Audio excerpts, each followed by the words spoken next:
por el coronavirus. Incomodidad por el confinamiento. Lo entiendo. Pero no estoy aquí para hablar de tus miedos, ni del coronavirus, sino del dolor, del miedo que sufrimos muchas mujeres, no solo hoy, sino cada día, y más ahora, encerradas en casa, violentadas en casa, agredidas en casa, violadas en casa. Mujeres o niñas, ¿qué importa nuestra edad? Solo quiero pedirte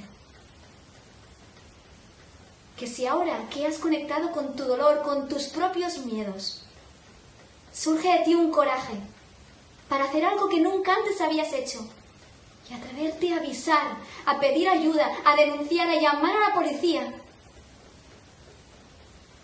y poner fin a mi llanto, mis basta, mis más no, por favor, más no, por favor.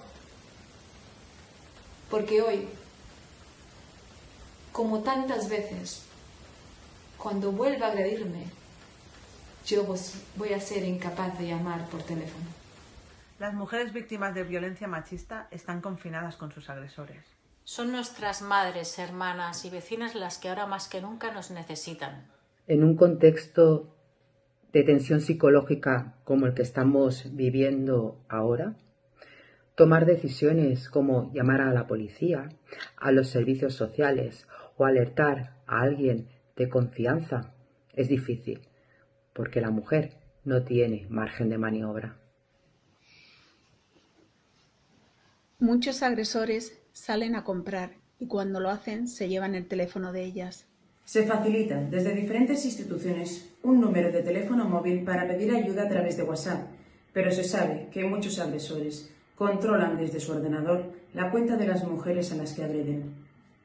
Desde Miral, Feminismo de Acción Social, os queremos decir que si conoces bien algún caso o durante estos días sientes gritos o golpes que te hagan sospechar, denunciemos, por favor, denunciemos y acabemos también con este otro virus.